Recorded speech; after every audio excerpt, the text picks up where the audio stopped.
أما بعد فقد قال الله تبارك وتعالى في كلامه المجيد وفي فرقانه الحميد সকলে জবান খুলে মোহাব্বতের সাথে পড়ি আউযু বিল্লাহি মিনাশ শাইতানির রাজিম বিসমিল্লাহির রাহমানির রহিম সিবগাতাল্লাহ ওয়া মান আহসানু মিনাল্লাহি সিবগা وقال النبي الصادق المصدوق صلى الله عليه وسلم من صام رمضان إيمانا واحتسابا غفر له ما تقدم من ذنبه ومن قام رمضان إيمانا واحتسابا غفر له ما تقدم من ذنبه رسم آذن رہ گیا رسم آذن رہ گیا روح بلالی نہ رہی فلسفہ رہ گیا تلقین غزالی نہ رہی بلغ العلا بکمالہ کشف الدجى بجمالہ حسنت جمیع خصالہ صلوا علیہ وآلہ মুআজ্জাজ হাজিরিন, সম্মানিত মুসল্লিয়ানে কেরাম, মহান রব্বুল আলামিনের দরবারে লাখ কোটি শুকর ও সুজুদ যে রব্বে কারীম আমাদেরকে পবিত্র মাহে রমজানের প্রথম জুমার নামাজ আদায়ের লক্ষ্যে দুনিয়ার সকল ঝামেলা থেকে মুক্ত করে বিভিন্ন ঘর থেকে যাচাই করে বাছাই করে মোহাব্বত করে ভালোবেসে পৃথিবীর সর্বোৎকৃষ্ট স্থান আল্লাহর ঘর মসজিদে আসার ও বসার তৌফিক দান করেছেন। সেই রব্বে কারীমের দরবারে হৃদয়ের সবটুকু ভালোবাসা উজাড় করে ইমানের বলে বলিয়ান হয়ে কালিমাত শুকর আদায় করি আলহামদুলিল্লাহ। মুআজ্জাজ হাজিরিন, যেই ব্যক্তি তার জীবনে একটি মাহে রমজান পেল এবং ওই মাহে রমজান সে যদি ইবাদত বন্দিগির মাধ্যমে কাটাতে পারে, যে ব্যক্তি মাহে রমজান পেল না আর যে ব্যক্তি পেল এবং সে যদি সেটাকে সুন্দর করে পালন করতে পারে, তাহলে জান্নাতের রাস্তায় জান্নাতে যাওয়ার পথে যে পায় নাই আর যে পেয়েছে তার মধ্যে আকাশ জমিন পার্থক্য হয়ে যায়। কারণ মাহে রমজান হচ্ছে ফসল কাটার সিজন। আমরা অনেকে ধান বুনি, 3 মাস পরে আবার ফসল কাটি। তো মুমিন হলো সারা বছর ফসল আবাদ করে চাষ করে, আর মাহে রমজান সেই ফসলগুলা কাটে। বিশ্বনবী সাল্লাল্লাহু আলাইহি ওয়াসাল্লাম বলেন, তোমাদের সামনে শাবান মাসের 30তম রজনীতে বিশ্বনবী ঘোষণা করেন, অচিরেই তোমাদের সামনে এমন একটি মাস আসছে যেই ব্যক্তি মান তাতাওয়া বিখাসলাতিন মিনাল খায়রি, এমন একটা মাস আসতেছে যেই মাসের মধ্যে কেউ যদি একটি নফল ইবাদত করে, কানা কামান আদ্দা ফারিদাতান ফিমা সিওয়া, আল্লাহ রাব্বুল আলামিন ওই নফল ইবাদতের বদলায় তার আমলনামা একটি ফরজ ইবাদতের সমতুল্য সওয়াব দান করেন। আর একটি নফল আর একটি ফরজ ইবাদতের মধ্যে পার্থক্য কতটুকু? মুহাদ্দিসিনে কেরাম বলেন, একজন মানুষের সারা জীবনের সব নফল ইবাদত যদি এক পাল্লায় রাখা হয়, আর একটি ফরজ ইবাদতের সম্মান, একটি ফরজ ইবাদতের মূল্য, সওয়াব যদি আরেক পাল্লায় রাখা হয়, তাহলে সারা জীবনের নফলের পাল্লা হালকা হয়ে যাবে, একটা ফরজ ইবাদতের সওয়াব ভারী হয়ে যাবে। এখন আপনি চিন্তা করেন, যেখানে সারা জীবন নফল ইবাদত একত্রিত করলে একটা ফরজের সমতুল্য সওয়াব হবে না, আর আল্লাহ তাআলা এই মাসে মুমিনদের জন্য এত বরকত দান করেছেন, একটি নফল ইবাদত করলে আল্লাহ তাআলা একটা ফরজ ইবাদতের সমতুল্য সওয়াব দান করবেন। সুবহানাল্লাহ। তাহলে যে ব্যক্তি রমজান মাস পায় নাই, আর যে ব্যক্তি রমজান মাস পাওয়ার পরে ইবাদত বন্দি করে কাটিয়েছে, তার দুজন কি সমান হবে? এই জন্য বিশ্বনবী সাল্লাল্লাহু আলাইহি সাল্লাম আল্লাহর কাছে রমজান মাস আসার আগেই দোয়া করতেন, আল্লাহুম্মা বারিক লানা ফি রজব ওয়া শাবান, আল্লাহুম্মা বারিক লানা ফি রজব ওয়া শাবান ওয়া বাল্লিগনা রমাজান। আল্লাহ, রজব এবং শাবানের মধ্যে আপনি আমার হায়াতের মধ্যে বরকত দান করেন এবং আমার হায়াতের জিন্দেগিটাকে রমজান পর্যন্ত পৌঁছে দেন। বিশ্বনবী দোয়া করতেন কেন? কারণ হচ্ছে রমজানের একটা নফল ইবাদত অন্য সময়ের একটা ফরজ ইবাদতের সমতুল্য সওয়াব দান করেন। একজন জিজ্ঞেস করতেছে যে একটা ফরজ, সেটা আবার একটা নফল ইবাদত, সেটা আবার একটা ফরজের সমান হয় কিভাবে? একটা নফল সেটা আবার একটা ফরজের সমান হয় কিভাবে? এটা আল্লাহর দয়া অনুগ্রহ ছাড়া আর কিছু না। কারণ হচ্ছে একটা ফরজ, সেটা একটা ফরজ আল্লাহর নির্দেশ, আর নফল হলো আপনার ব্যক্তিগত উদ্যোগে যেটা। আমার ডিউটি হচ্ছে সকাল 9টা থেকে বিকাল 5টা পর্যন্ত। আমি যদি এই সময় আমার দায়িত্ব পালন করি, তাহলে আমার মালিকের পক্ষ থেকে আমাকে 20,000 টাকা বেতন নির্ধারণ করা হয়েছে। আমার ডিউটি কয়টা থেকে কয়টা? সকাল 9টা থেকে বিকাল 5টা। এটা হলো মালিকের নির্দেশ, অর্থাৎ আমার দায়িত্ব, ফরজ। আর মালিক বলেছে চাইলে তুমি ওভারটাইম করতে পারো, 5টার পরেও তুমি চাইলে রাত 9টা পর্যন্ত ডিউটি করতে পারো, এটা হলো ওভারটাইম। এটা তুমি চাইলে করতেও পারো, নাও করতে পারো। তবে তুমি যদি এটা করো, তাহলে তুমি সকাল 9টা থেকে 5টা পর্যন্ত যেই কাজ করেছো, এটার স্যালারি 20,000 টাকা। আর যদি তুমি বিকাল 5টা থেকে 9টা পর্যন্ত মাত্র 4 ঘন্টা ডিউটি করো, আমি এটার বিনিময়ে তোমাকে 20,000 টাকা দেব। তাহলে বলেন, আমার ফরজের দায়িত্ব যেটা সেটা বেশি, নফলের দায়িত্বটা কম, কিন্তু স্যালারি বরাবর। তো এটা মালিকের অনুগ্রহ না? এখন কেউ যদি মনে করে যে আমি সকাল 9টা থেকে 5টা পর্যন্ত ডিউটি করব না, শুধু বিকাল 5টা থেকে 9টা পর্যন্ত ডিউটি করব, কারণ এটার বেতন বেশি, এটার বেতন পাবে, চাকরি তো থাকবে না। তো আল্লাহ রাব্বুল আলামিন এটা যেটা দিয়েছে মুমিন বান্দাকে, যে রমজান মাসে একটা নফল ইবাদত করলে একটা ফরজের সমান সওয়াব, এটা হলো আল্লাহর পক্ষ থেকে একটা অনুগ্রহ, ইহসান। কেউ যদি মনে করে আমি সারা বছর ইবাদত করব না, শুধু রমজান মাসে ইবাদত করব, তাহলে সারা বছর যখন আপনি ইবাদত করবেন না, তখন আপনার ঈমান নিয়ে তো সন্দেহ শুরু হয়ে যাবে। আর রমজানের আপনি স্যালারি বোনাস পাবেন কিভাবে? এই জন্য এই হক, এই পুরস্কার আল্লাহর পক্ষ থেকে পাওয়ার সবচেয়ে বেশি হকদার, যোগ্য হলো তারা যারা সারা বছর আল্লাহর ফরজ ইবাদতগুলো পালন করে, পাশাপাশি ওভারটাইম হিসাবে রমজানের ইবাদত করে। আল্লাহ রাব্বুল আলামিন তাদেরকে এই বোনাসটা বেশি দিবেন এবং তারাই বেশি পাওয়ার হকদার।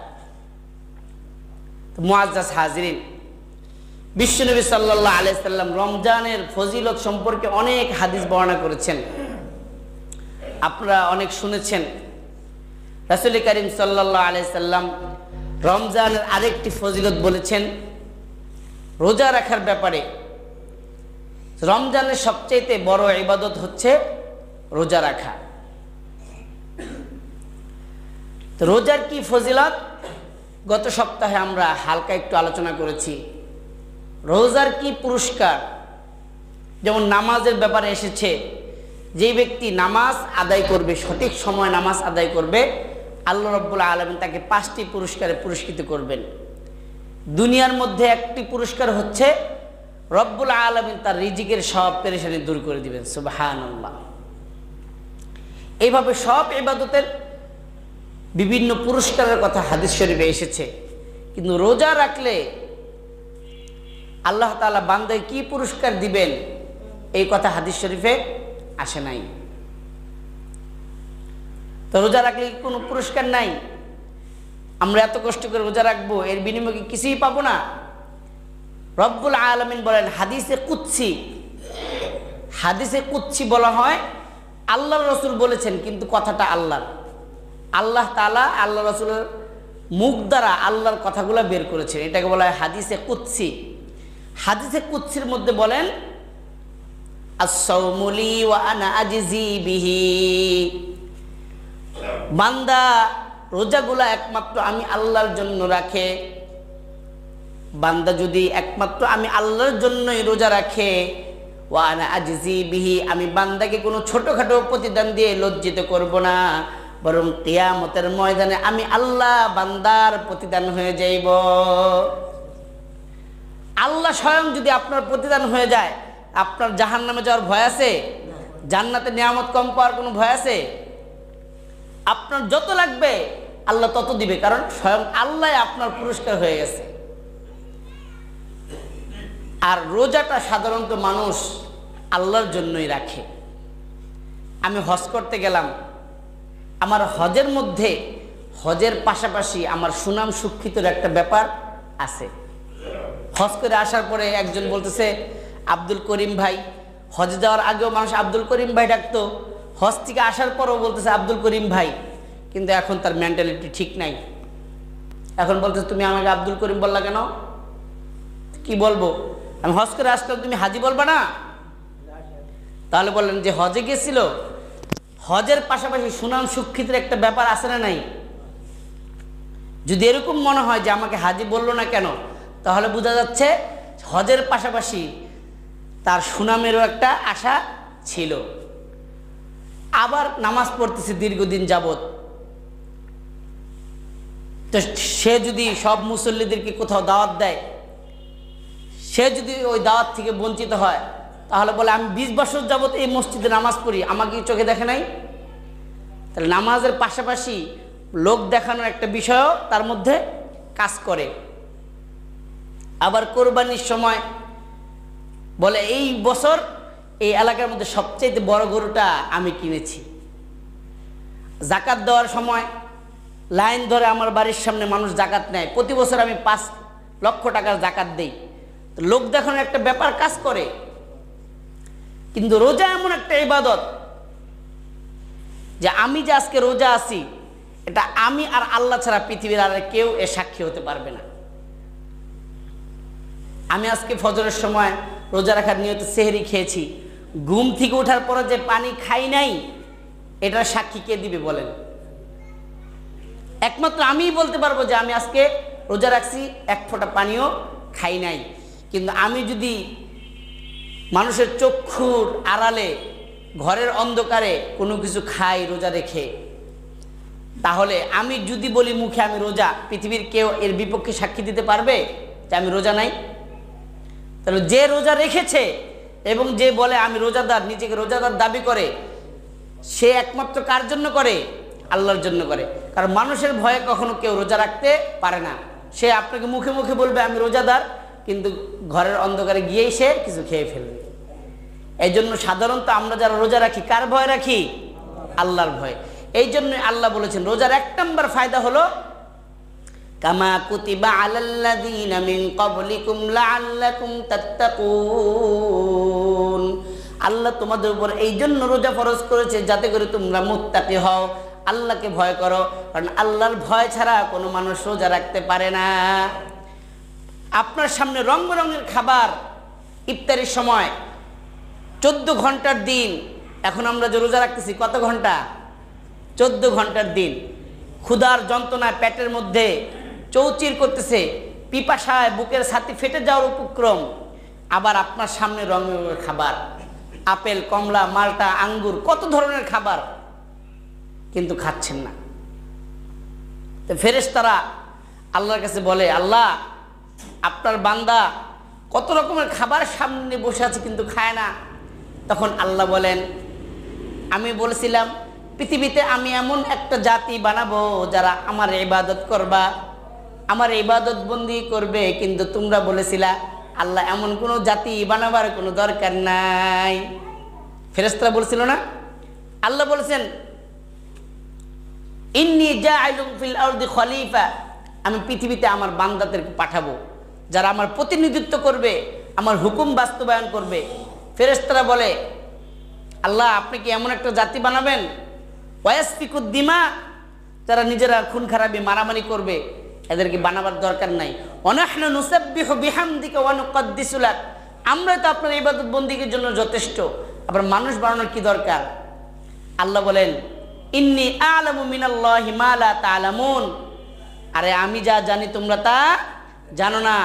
আমার এই বান্দাদের মধ্যে একদল মানুষ মারামারি করবে, ঠিক আছে, কিন্তু তারা আবার 14 ঘন্টার রোজা রাখার পরে রং বেরঙের ইফতারি নিয়ে সামনে বসে থাকবে। আমি আল্লাহর হুকুম আসার আগে 1 সেকেন্ড আগেও তারা 1 ফোঁটা পানি মুখে দিবে। বলেন, আজানের 2 মিনিট আগে বাংলাদেশের প্রধানমন্ত্রী যদি বলে সবাই পানি খান, খাবেন আপনারা? কারণ এই প্রধানমন্ত্রীর বড় মন্ত্রী স্বয়ং আল্লাহর নির্দেশ হয়। তাহলে রোজা আমরা একমাত্র রাখি কার জন্য? যদি এটাই হয়, বিশ্বনবী বলেন যদি রোজা একমাত্র আমরা আল্লাহর জন্যই রেখে থাকি, বিশ্বনবী বলেন কাল কিয়ামতে রোজাদারের কোনো চিন্তা নাই, আল্লাহ রব্বুল আলামিন স্বয়ং রোজাদারের জিম্মাদারি হয়ে তাকে জান্নাতের মধ্যে প্রবেশ করিয়ে দিবেন। সুবহানাল্লাহ। তো মুআজ্জাজ হাজিরিন, তো রোজার ফজিলত বললে 1 জুমা 2 জুমায় বলে শেষ করা যাবে না। তো সংক্ষিপ্ত কিছু কাটা কাটা কথা বলে আমি ভিন্ন একটা আলোচনা করব। রোজার মধ্যে আরেকটি ফজিলত হচ্ছে ইফতার করানোর ফজিলত। আমি ইফতার করলে যেইভাবে সওয়াব হয়, আমি যদি আরেকজন ভাইকে ইফতারি করাই, বিশ্বনবী বলেন কেউ যদি কোনো রোজাদারকে ইফতার করায়, মান ফাত্তারা সাইমান, কেউ যদি কোনো রোজাদারকে ইফতার করায়, আল্লাহ রব্বুল আলামিন যাকে ইফতারি করালো হলো, ওই ব্যক্তি রোজা রাখার পরে যেই পরিমাণ সওয়াব অর্জন করেছে, যেই ব্যক্তি তাকে ইফতারি করালো, আল্লাহ রব্বুল আলামিন ওই ব্যক্তির সম পরিমাণ সওয়াব ওই ইফতারি করনেওয়ালার আমল নামার মধ্যে দান করেন। সুবহানাল্লাহ। তো সাহাবায়ে কেরাম বলেন, ইয়া রাসূলুল্লাহ, আমি সারাদিন এত কষ্ট করে রোজা রাখলাম, আর সন্ধ্যাবেলা কেউ আমাকে 1 ঢোক শরবত খাওয়ালো, আর আমার সব নিয়ে গেল। আল্লাহ রাসূল বলেন, না, রোজাদারের রোজা থেকে 1 বিন্দু মাত্র সওয়াব কমি না করে, বরং আল্লাহ রব্বুল আলামিন তার অসীম খাজানা থেকে সমপরিমাণ সওয়াব ওই ইফতারি করনেওয়ালার আমল নামার মধ্যে দান করেন। সুবহানাল্লাহ। আমি যদি একজন আমাকে ইফতারের মেহমান দাওয়াত দেয়, এই ভয় পাওয়ার কোনো দরকার নাই যে সে মনে হয় আমাকে ইফতারি করে আমার রোজার সব সওয়াব নিয়ে যাবে, বরং আল্লাহ রব্বুল আলামিন তার পক্ষ থেকে তাকে আমার সমপরিমাণ সওয়াব দান করবেন। সাহাবায়ে কেরাম জিজ্ঞেস করেন, ইয়া রাসূলুল্লাহ, আমরা তো এত ধনী না যে একজনকে ইফতারি করাবো, তাকে পেট ভরে খাওয়াবো। আল্লাহ রাসূল বলেন, পেট ভরে খাওয়াবার দরকার নাই, তোমার যদি সামর্থ্য হয় তুমি পেট ভরে খাওয়াও, যদি সামর্থ্য না থাকে, মাযাকাতি লাবানিন আও তামরাতিন আও শারবাতা মিন মাইন, কেউ যদি 1 ঢোক দুধ পান করায়, অথবা একটা খেজুর দ্বারা কাউকে ইফতারি করায়, অথবা 1 গ্লাস শরবত, 1 গ্লাস ঠান্ডা পানি দিয়ে কাউকে ইফতারি করায়, আল্লাহ রাব্বুল আলামিন তাকেও 1 সমপরিমাণ সওয়াব দান করবেন। সুবহানাল্লাহ। এই জন্য রমজান মাস যাচ্ছে, আমরা চেষ্টা করব প্রতিদিন দু একজন মেহমান নিয়ে ইফতারি করার, যাতে করে তাকে ইফতারি করার বদলায় আমি অতিরিক্ত কিছু সওয়াব অর্জন করতে পারি। আমরা চেষ্টা করবো তো ইনশাল্লাহ। এই গেল ইফতারির ফজিলত। রমজানের মধ্যে আরেকটি গুরুত্বপূর্ণ আমল হচ্ছে তারাবি। রমজানের তারাবি, বিশ্বনবী রোজার ক্ষেত্রে যেই ফজিলত বর্ণনা করেছেন, তারাবির ক্ষেত্রে ঠিক একই ফজিলত বর্ণনা করেছেন। বিশ্বনবী বলেন, মান সামা রমাদানা ঈমানান ওয়া ইহতিসাবান গুফিরা লাহু মা তাকাদ্দামা মিন যামবি। যে ব্যক্তি রমজান মাসের রোজাগুলা ঈমানের সাথে আল্লাহর কাছ থেকে প্রতিদান পাওয়ার আশায় আদায় করবে, আল্লাহ রাব্বুল আলামিন তার অতীতের সমস্ত গুনাহ খাতা মাফ করে দিবেন। সুবহানাল্লাহ। বিশ্বনবী আবার বলেন, মান কামা রমাজানা, এবং যেই ব্যক্তি রমজান মাসে 20 রাকাত তারাবির নামাজ আদায় করবে, ঈমানান ওয়া ইহতিসাবান, ঈমানের সাথে এবং আল্লাহর কাছ থেকে প্রতিদান পাওয়ার আশায়, আল্লাহ রাসূল বলেন, গুফিরা লাহু মা তাকাদ্দামা মিন যামবি, আল্লাহ রাব্বুল আলামিন ওই ব্যক্তির জীবনের তামাম গুনাহ খাতা মাফ করে দিবেন। সুবহানাল্লাহ। তা আমরা যারা তারাবি পড়ি, তা আমাদের তো এমনি ঈমান আছে বোঝা যায়। আল্লাহকে বিশ্বাস না করলে কষ্ট করে তারাবি পড়ি, সারাদিন রোজা রাখার পরে শুয়ে থাকতাম। তো ঈমান আছে, এবং এই তারাবির বিনিময়ে আমরা আল্লাহর কাছ থেকে প্রতিদান চাই না চাই না? কথা বলেন। তারাবির বিনিময়ে আল্লাহর কাছ থেকে আমরা প্রতিদান চাই না চাই না? তা আল্লাহ রাসূল হাদিস বলে, আমরা যদি সঠিকভাবে তারাবির নামাজগুলো আদায় করি, আল্লাহ চাহেন তো এই তারাবির ওসিলায় আল্লাহ আমাদের জীবনের তামাম গুনাহ খাতা মাফ করে দিবেন। বলেন সুবহানাল্লাহ। এখন ভেজাল হচ্ছে সমাজের মধ্যে, একটা ফিতনা, একটা মতবিরোধ দেখা দিয়েছে যে তারাবির নামাজ তো আমরা পড়ব। হ্যাঁ, একটা মতভেদ দেখা দিয়েছে। একটু খেয়াল করে শুনেন, অল্প সময়ের মধ্যে আলোচনা শেষ করে দিব। একটা মতভেদ দেখা দিয়েছে যে তারাবির নামাজ তো পড়ব, কিন্তু কত রাকাত পড়ব? কত রাকাত তারাবির নামাজ পড়ব? 10 রাকাত, 12 রাকাত, 16 রাকাত, 20 রাকাত, না 8 রাকাত, না 4 রাকাত? কত রাকাত তারাবির নামাজ পড়ব? একটা প্রশ্ন আছে না নাই? এই প্রশ্ন এটা স্বাভাবিকভাবেই থাকবে, কারণ রাসূল করিম সাল্লাল্লাহু আলাইহি সাল্লাম বলেছেন, যদি খেয়াল করে না শুনেন, যারা 8 রাকাত পড়েন পড়েন, যারা 12 রাকাত পড়েন পড়েন, 20 রাকাত পড়েন পড়েন। আমি শুধু আজকে আপনাদেরকে আল্লাহ রাসূলের হাদিসগুলো শুনিয়ে দিব, তারপরে সিদ্ধান্ত আপনি নেবেন। আল্লাহ রাসূল সাল্লাল্লাহু আলাইহি সাল্লাম বলেন সাহাবীদেরকে সম্বোধন করে, ইন্নাহু মাইয়াইশ মিনকুম বাদি ফাসায়ারা ইখতিলাফান কাসীরা। ও আমার সাহাবীরা শুনো, মাইয়াইশ মিনকুম বাদি, আমার পরে, আমি দুনিয়া থেকে বিদায় নেওয়ার পরে যারা তোমরা দুনিয়াতে বসবাস করবা, ফাসায়ারা ইখতিলাফান কাসীরা, তারা অনেক মতবিরোধ দেখতে পারবা, অনেক প্রশ্নের সম্মুখীন হবা। তো তোমরা বিভিন্ন সময় যখন এই বিভিন্ন ধরনের প্রশ্নের সম্মুখীন হবা, তখন তোমরা এটা সমাধান কোথায় খুঁজবা? আল্লাহ বলেন, আল্লাহ রাসূল বলেন, ফাসায়ারা ইখতিলাফান কাসীরা, যখন তোমরা বিভিন্ন মতবিরোধের সম্মুখীন হবা, কেউ বলবে তারাবির নামাজ 4 রাকাত, কেউ বলবে 8 রাকাত, কেউ বলবে 12, 16, 20, তখন তোমরা এই বিভিন্ন মতবিরোধের সময় কোন পন্থা অবলম্বন করবা? আল্লাহ রাসূল বলেন, ফাআলাইকুম বিসুন্নতি ওয়া সুন্নাতিল খুলাফায়ে রাশিদিনাল মাহদিয়্যিন, তখন তোমাদের কর্মপন্থা হবে আমি রাসূলের সুন্নতকে মজবুতভাবে আঁকড়ে ধরা, ওয়া সুন্নতি খুলাফায়ে রাশিদিনাল মাহদিয়্যিন, এবং আমার যেই 4 খলিফা যারা হেদায়েত প্রাপ্ত, এদের পথ আঁকড়ে ধরাই হচ্ছে তখন তোমাদের কাজ। তাহলে আমরা যখন বিভিন্ন প্রশ্নের সম্মুখীন হব, আমাদের তখন কর্মপন্থা কয়টা হবে? 2টা। কয়টা হবে? ফাআলাইকুম বিসুন্নতি, আল্লাহ রাসূল বলেন, তখন তোমরা আমি রাসূলের সুন্নাত, আমি রাসূল জীবনে কি করেছি হাদিস থেকে সেটা বের করে সেটা আঁকড়ে ধরবা।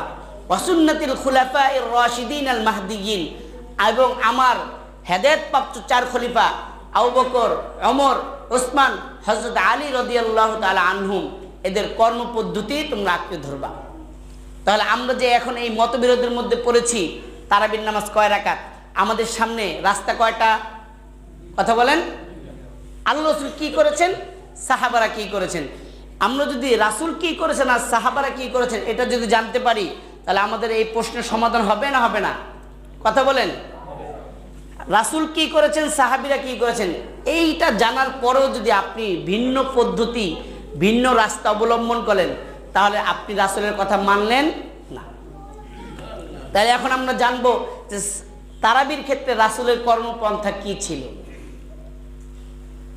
আপনারা অপেক্ষা করেন, আর কিছুদিন পরে তারা বলবে যে তারাবি বলতে কিছু নাই। তারাবি আবার কি? তা এটা কি হালুয়া? বলবে তারাবি বলতে কিছুই নাই, কারণ হাদিস কোরআনের মধ্যে তারাবি বলতে কোনো শব্দই নাই। যেগুলো সবে ক্ষেত্রে বলছে, সবে কদরের ক্ষেত্রে বলছে, আর কদিন পরে তারা বলবে তারাবি বলতে কিছু নাই। মুআজ্জাজ হাজিরিন, আমি আপনাদেরকে সংক্ষেপে একদল লোকের কথা বলবো যারা মানুষদেরকে মসজিদ থেকে বের করার জন্য তারা মাজায় গামছা বেঁধে তারা মাঠে নেমেছে। মানুষের মধ্যে দ্বন্দ্ব লাগার কথা দুই ব্যক্তির মধ্যে, একজন নামাজ পড়ে আরেকজন পড়ে না, তাদের দুইজনের মধ্যে ঝগড়া লাগা স্বাভাবিক। আপনারা কি এমন কোন ঘটনা শুনেছেন একজন নামাজি ব্যক্তি বেনামাজি ব্যক্তিকে বলেছে আপনি নামাজ পড়তে আসেন, আর তারা দুইজন মারামারি লেগে গেছে? এরকম ঘটনা শুনছেন? তো নামাজ মারামারি তো লাগার কথা এই দুই ব্যক্তির মধ্যে, নামাজ পড়ে নামাজ পড়ে না, অথচ মারামারি লাগতেছে কারা? দুজন নামাজ পড়ে, একজন বলতেছে হাত উঠাবা, আরেকজন বলছে উঠাবা না, মারামারি লেগে গেছে। একজন বলতেছে 8 রাকাত, একজন বলতেছে 20 রাকাত, মারামারি লেগে গেছে। তো তারা চায় মসজিদ থেকে তারা বাইরে থাকুক, মসজিদের ভিতরে যারা ঢুকছে এদেরকে কিভাবে বের করা যায় এটা নিয়ে তারা কাজ শুরু করেছে। মুআজ্জাজ হাজিরিন, রাসূল করিম সাল্লাল্লাহু আলাইহি সাল্লাম তারাবি পড়তেন কিনা? বুখারী শরীফের 1129 নম্বর হাদিস, হযরত আয়েশা সিদ্দিকা রাদিয়াল্লাহু তাআলা আনহা থেকে বর্ণিত। তিনি বলেন, সাল্লা রাসূলুল্লাহ সাল্লাল্লাহু আলাইহি ওয়াসাল্লাম যাতা লাইলাতিন, একদিন রাসূল করিম সাল্লাল্লাহু আলাইহি সাল্লাম রমজান মাসের রাত্রে নামাজ পড়তে শুরু করলেন, এমন নামাজ যেটা আগে কখনো পড়ে নাই। অর্থাৎ সবসময় রাসূল করিম সাল্লাল্লাহু আলাইহি সাল্লামের আমল ছিল রমজানের ভিতরে এবং রমজানের বাহিরে 11 রাকাত নামাজ পড়তেন। কত রাকাত? 11 রাকাত। রমজানের মধ্যেও পড়তেন, রমজানের বাহিরেও পড়তেন। এখন বলেন, রমজানের বাহিরে কি আমরা তারাবি পড়ি? তো রাসূল করিম সাল্লাল্লাহু আলাইহি সাল্লাম যদি রমজানের বাহিরেও যেই কয় রাকাত, রমজানের ভিতরেও সেই কয় রাকাত নামাজ পড়ে থাকেন, তাহলে ওটা কি তারাবি বলা যায়? আমার প্রশ্নের জবাব দিবেন। রাসূল করিম সাল্লাল্লাহু আলাইহি সাল্লাম রমজানের বাহিরেও 11 রাকাত নামাজ পড়তেন এবং রমজানের ভিতরেও 11 রাকাত নামাজ পড়তেন। তাহলে রমজানের বাইরে কি তারাবি আছে? তাহলে বোঝা যাচ্ছে রমজানের বাহিরেও 11 রাকাত, রমজানের ভিতরেও 11 রাকাত। তাহলে রমজানের বাইরে যেহেতু তারাবির নামাজ নাই, তাহলে রাসূলের ওই 11 রাকাত তারাবি বলা যায়? কথা বলেন। তাহলে ওইটা কি? হাদিস শরীফে আসছে তাহাজ্জুদ নামাজ সর্বোচ্চ 8 রাকাত। সর্বোচ্চ কত রাকাত? 8 রাকাত। 2 রাকাত, 4 রাকাত, 6 রাকাত, সর্বোচ্চ 8 রাকাত। তাহলে মুহাদ্দিসিনে কেরাম বলেছেন 8 রাকাত ছিল তাহাজ্জুদ আর 3 রাকাত ছিল বেতের। আপনারা জানেন বেতের নামাজ সর্বোত্তম হচ্ছে শেষ রাতে পড়া। কোন রাতে পড়া? শেষ রাতে পড়া। আল্লাহ রাসূল যেহেতু প্রতিদিন তাহাজ্জুদ নামাজ পড়তেন, তাই তাহাজ্জুদের পরে তিনি বেতের নামাজ পড়তেন। তা 8 রাকাত আর 3 রাকাত যোগ করলে কত রাকাত হয়? 11 রাকাত। তো এটা ছিল রাসূলের আদত, অভ্যাস, রমজানের ভিতরে রমজানের বাহিরে। তাহলে এটা কি আমরা তারাবি বলতে পারি? পারি না। তো আয়েশা রাদিয়াল্লাহু তাআলা বলেন, একদিন রাসূল করিম সাল্লাল্লাহু আলাইহি ওয়াসাল্লাম ভিন্ন রকম এক নামাজ পড়তে শুরু করলেন। ফাসাল্লা বিসলাতিহি নাসুন, অতঃপর রাসূলের সাথে কিছু মানুষ দেখলো রাসূল করিম সাল্লাল্লাহু আলাইহি ওয়াসাল্লাম নামাজ পড়তেছেন, তারাও রাসূলের পিছনে এসে ইক্তেদা শুরু করলো। ওই দিন চলে গেল। পরের দিন রাসূল করিম সাল্লাল্লাহু আলাইহি সাল্লাম আবার ওই একইভাবে নামাজ পড়তে শুরু করলেন। পরের দিন সাহাবীরা ফাকাসুরান নাসু, মানুষ যখন শুনতে পাইল রাসূল করিম সাল্লাল্লাহু আলাইহি সাল্লাম ভিন্ন আর একটা নামাজ পড়তেছে, সাহাবীরা আগ্রহের সাথে আরো বেশি সাহাবী, আগের দিনের তুলনায় আরো বেশি সাহাবী রাসূলের ইক্তেদা করলেন। তৃতীয় দিন এই কথা সাহাবীরা শোনার পরে আরো অনেক বেশি সাহাবী মসজিদের মধ্যে একত্রিত হলেন, কিন্তু রাসূল আর সেই দিন নামাজ পড়ালেন না। অতঃপর সাহাবীদেরকে জিজ্ঞেস করলেন, ও আমার সাহাবীরা, আজকে তোমরা যে আগ্রহ উদ্দীপনার সাথে আমার পিছনে নামাজ পড়ার জন্য এসেছো, কিন্তু আজকে আমি নামাজ এই জন্য পড়লাম না, দেখা যায় আমি রাসূল যদি কোনো কাজ ধারাবাহিকভাবে করতে থাকি, আল্লাহ ওইটা উম্মতের উপর ফরজ করে দেন। আল্লাহ ওইটা উম্মতের উপর কি করে দেন? ফরজ করে দেন। তা আমার আশঙ্কা হয় তোমাদের উপর এই নামাজকে ফরজ করে দেওয়া হবে এবং এটা তোমাদের জন্য কষ্টকর হয়ে যাবে। এই জন্য আজকে আমি রাসূল তোমাদেরকে আর নামাজ পড়ালাম না। তাহলে আমরা জানতে পারলাম এই হাদিসের শেষে আছে আল্লাহ রাসূল তারাবির নামাজ পড়েছেন। রাসূল তারাবির নামাজ পড়েছে, এটা কি আপনারা পেয়েছেন? বুখারী শরীফের 1129 নম্বর হাদিস। কিন্তু কত রাকাত পড়েছে এটা আমরা পেয়েছেন? কত রাকাত পড়েছে এটা আমরা পেলাম না। কিন্তু রাসূল করিম সাল্লাল্লাহু আলাইহি সাল্লামের অভ্যাস, রমজান মাস চলে যাওয়ার পরে আল্লাহ রাসূল কিছুদিন পরে দুনিয়া থেকে বিদায় নিয়ে চলে গেলেন। কিন্তু আমরা হাদিসের মধ্যে থেকে জানতে পারলাম না আল্লাহ রাসূল কত রাকাত নামাজ পড়েছে। কিন্তু যে সকল সাহাবীরা রাসূলের ইক্তেদা করেছে তারা জানেন কি জানেন না? কথা বলেন। যারা রাসূলের পিছনে ইক্তেদা করেছে, রাসূল যে কত রাকাত নামাজ পড়েছে সাহাবীরা জানেন কি না? এখন আমরা রাসূলের জীবন থেকে যেহেতু জানতে পারলাম না তারাবি কত রাকাত, কিন্তু তারাবি রাসূল পড়েছে এটা জানতে পেরেছি। এখন আমরা আল্লাহ রাসূল বলেছেন, ফাআলাইকুম বিসুন্নতি ওয়া সুন্নাতিল খুলাফায়ে রাশিদিন আল মাহদিয়িন, আমার সুন্নত অনুসরণ করবা। আমার সুন্নত না পেলে আমার সাহাবী খোলাফায়ে রাশিদিন 4 খলিফার জীবন তোমরা অনুসরণ করবা। এখন আমরা দেখি খোলাফায়ে রাশিদিনের আমল কি ছিল। আল্লাহ রাসূল তারাবি পড়তে হবে এরকম কথা বলেন নাই। আল্লাহ রাসূল তারাবির ব্যাপারে উৎসাহিত করেছেন, মান কামা রমাদানা ঈমানান ওয়া ইহতিসাবান, যেই ব্যক্তি রমজান মাসে তারাবির নামাজ আদায় করবে আল্লাহ তাআলা তার জীবনের গুনাহ খাতা মাফ করে দিবেন। সুবহানাল্লাহ। তা আবু বকর রাদিয়াল্লাহু তাআলা আনহু এইভাবে সাহাবীদেরকে উৎসাহিত করেছেন, মান কামা রমাদানা, যেই ব্যক্তি রমজান মাসে তারাবির নামাজ পড়বে আল্লাহ তাআলা তার জীবনের গুনাহ খাতা মাফ করে দিবেন। হযরত আবু বকরের জমানা চলে গেছে, আসছে হযরত ওমরের জমানা। হযরত ওমর রাদিয়াল্লাহু তাআলা আনহু প্রথম রোজায় মসজিদে নববীতে গেলেন, গিয়ে দেখেন সাহাবীরা এশারের নামাজের পরে কিছু সাহাবী, কয়েকজন সাহাবী নিয়ে জামাতের সাথে তারাবির নামাজ পড়তেছেন, আবার কিছু সাহাবী একা একই তারাবির নামাজ পড়তেছে। এখন বলেন, আমি মসজিদের মধ্যে এখানে 5-7 জন নিয়ে তারাবির নামাজ পড়তেছি জামাতের সাথে, ওইখানে 2 জন একা একই নামাজ পড়তেছে, দৃশ্যটা কি ভালো দেখা যায়? কথা বলেন। আমি আপনাদের সামনে একা বয়ান করতেছি, এখানে যদি আরেকজন বয়ান করে, এখানে যদি আরেকজন বয়ান করে, ব্যাপারটা কি ভালো দেখা যাবে? হযরত ওমর বললেন, একই মসজিদের মধ্যে বিভিন্ন জন বিভিন্ন ধরনের ভাবে নামাজ পড়তেছে, এটা তো ভালো দেখা যায় না। আমার মনে চায় আমি যদি সব সাহাবীদেরকে এক কাতারের মধ্যে নামাজ দাঁড় করিয়ে দিয়ে একজন ইমামের পিছনে তাদেরকে জামাতের সাথে নামাজ পড়াতে পারতাম, তাহলে আমি ওমরের খুব ভালো লাগতো। ওমর ছিলেন তখন খলিফা, তার মনের যেই তামান্না তিনি সাথে সাথে সেটা বাস্তবায়ন করেছেন। পরের দিন সাহাবীদেরকে নির্দেশ দিয়েছেন, ফাজামাহুম ওমর ইবনুল খাত্তাব আলা উবাই ইবনে কাব, যে সকলেই উবাই ইবনে কাবের পিছনে তোমরা একসাথে সারিবদ্ধ হয়ে জামাতের সাথে তারাবির নামাজ পড়বা। বলুন সুবহানাল্লাহ। তাহলে পরবর্তীতে হযরত ওমর রাদিয়াল্লাহু তাআলা আনহু এই সারিবদ্ধভাবে এই তারাবির নামাজের সিস্টেম চালু করেছেন। কে চালু করেছেন? হযরত ওমর। তারাবির নামাজ শুরু করেছেন কে? রাসূল। তারাবির নামাজ শুরু করেছেন কে? আর জামাতবদ্ধভাবে চালু করেছেন কে? হযরত ওমর। কিন্তু এখন আমরা কত রাকাত পড়তে হবে এটা কিন্তু পাই নাই। পরবর্তীতে মুয়াত্তা মালিকের মধ্যে এক সাহাবী বর্ণনা করেন, হযরত ওমর রাদিয়াল্লাহু তাআলা আনহু যখন জামাতের সাথে তারাবির নামাজ চালু করলেন, তখন থেকে আমরা জামাতের সাথে 23 রাকাত নামাজ পড়া শুরু করলাম। কত রাকাত? বিসালাতি ওয়া 20 রাকাতান। তিনি বলেন, হযরত ওমর যখন থেকে তারাবির নামাজ জামাতের সাথে চালু করেছেন, তখন থেকে আমরা 23 রাকাত নামাজ জামাতের সাথে পড়া শুরু করলাম। এখন আমরা কত রাকাত পড়ি? 23 রাকাত পড়ি না? 20 রাকাত তারাবি আর 3 রাকাত। কথা বলেন, 20 রাকাত তারাবি আর 3 রাকাত। তাহলে সাহাবীর বর্ণনা দ্বারা পাওয়া যায় যে হযরত ওমর 23 রাকাত নামাজ জামাতের মধ্যে এটা প্রচলন ঘটিয়েছেন। আমরা বর্তমান কত রাকাত পড়ি? এবং সেই সোনালী যুগ থেকে এখনো পর্যন্ত মসজিদে হারাম, মসজিদে নববীতে এই 23 রাকাত নামাজ জামাতের সাথে পড়া হয়। মসজিদে হারাম, মসজিদে নববী আমাদের কোনো দলিল না, আমাদের কোনো আদর্শ না।